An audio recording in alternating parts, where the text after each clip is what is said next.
Hi, good morning. This is a reflection on lesson 286 in A Course in Miracles that says, "The hush of heaven holds my heart today." The hush of heaven holds my heart today, which is kind of funny that I'm hushing while recording this because it's so early in the morning. But I thought, why not? I have a really full day today coming back from vacation, so I probably won't have time. So this is perfect. I just have to be quiet, I have to hush. So this lesson, the body, the content of the lesson says,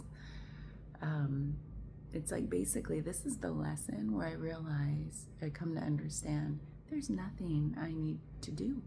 There's nothing that needs to be done. And I know the lessons have talked about that before. And in my own journey through this year, that is one that has deeply set in for me. There's just nothing that needs to be done, and that's hard to describe because in the relative world, like the gotta get shit done world, like I just said, I have a full day today. I'm gonna go to work. Things are gonna get done. I'm doing laundry. I'm doing dishes. Well, the dishwasher is doing dishes. Drinking coffee, so those things get done.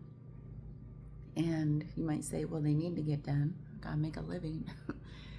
And then the part that's hard to describe is the other feeling that's like, there's nothing that needs to be done here. Everything's okay as it is really the underlying subtext of that lesson. Everything's just fine. The mind can quiet down. Like I was saying yesterday about, I don't have to add anything. The mind now realizes that, like, I will catch my mind. Now it's like this whole year is about retraining the mind with this book that's disguised as A Course in Miracles is really about retraining the brain, retraining our monkey mind into peace and stillness, and it's working for me. And it couldn't have come at a better time than this book. And I'll sit here, like my monkey mind I'll catch it. It'll start being like, let's be a monkey. And it'll start doing its thing.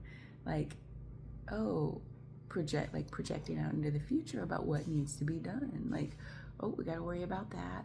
What's my schedule look like? Will I have time to go to the grocery store? Like, plan, blah, blah, blah. What did I forget to do yesterday? I should really contact them. Oh gosh, And then, but lately it's just like, just sit and be still. And then everything's beautiful. And it's really coming to my own deep knowing that all of that chatter doesn't need to happen, because whatever needs to happen will happen in the moment that it needs to happen, without all of the forethought and apprehension and planning and worrying, if you want to call it that, about like, it won't get done in time if I don't think about it right now. And it's just knowing that that's false, that's not true, and all it does is keep me in a state of like not presence. When I sit in a state of presence, what might happen is, here's the thing that needs done, I need to do it, come back into presence. And then I'm off walking, doing other things, getting ready for work, whatever. Do that. And it's back to like something I heard a couple years ago near the start of this, I don't even want to call it, I don't know what to call it, awakening to all of this, was the idea that just do what is calling to you the most in the moment that you feel called to do it to its fullest without any expectation of how it'll turn out. And then when that feeling starts to wane, move on to the next thing that's calling you even more. And it's like, yeah, that's so simple. And that's what's happening lately, this last several months. It's like, just do that. And that's, I think, the big part of this piece, this, what the lesson call it, the hush of heaven or whatever is in my mind. So that's one thing about this lesson. And what was the other thing? I was thinking about this, like the way my mind, I do get this, like I feel like there's always a background song, like an earworm in my head. Kitty, what are you doing? Uh-oh. What did you do? Oh, I think he made a no-no over there. Oh my God. Well, I'll deal with that when I want to deal with it. Oh my God, cats. So the other cat now has to come check it out. Like, did he really do that? Oh, he did, didn't he? I always tell my older cat, the good cat, if you want to call him that, the one that never does anything wrong. He's always bringing things to our attention about what the other one did. Like, you guys, look over here. He did something. And then I'm always telling Agador, the good one, I'm always like, Agador, you did everything you could. You raised him up right, because he's like 6 months older, and he always kind of babied him, like raised him through childhood. I know it's weird, because they're both rescues. And I'm like, Agador, it's not your fault. You did everything you could. Thank you for bringing this to our attention. You're a sweet little baby. As if he had any. Anyway, that's what, maybe it's relevant. That's what my mind does. I love to tell stories to my cats about what they're thinking.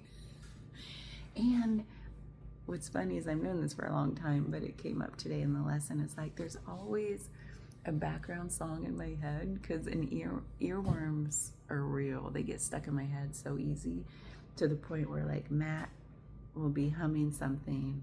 I don't realize he's doing it, and then that gets stuck in my head forever. And then I'm like, eventually stop and be like, where did that come from? I don't even think about that song. And he's like, yeah, I was singing it like 2 hours ago. And I was like, oh. But even when that doesn't happen, I notice, do you notice this? I don't think it's a unique thing for me.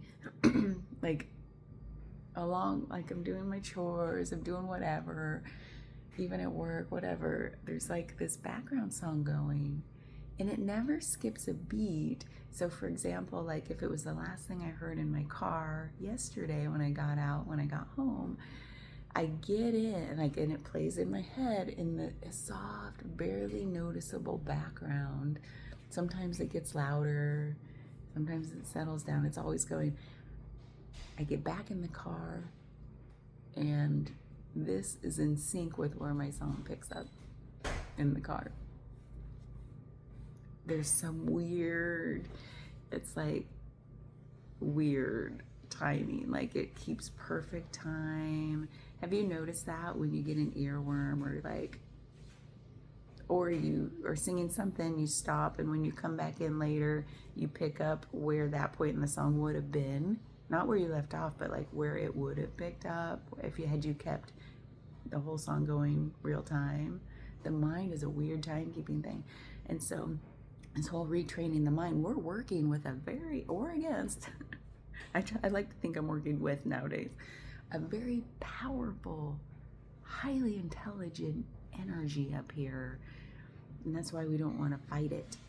We want to work with it. And so just sitting for me and telling it without telling it, by the act of just sitting and being like, see, everything's okay here. You do not have to worry about a thing. Maybe that's why I brought up talking to Agador, because I talk to my brain like that nowadays. It's just like, you don't have to do a thing. Thank you for doing all that you did, all that you continue to do. There's nothing to do here.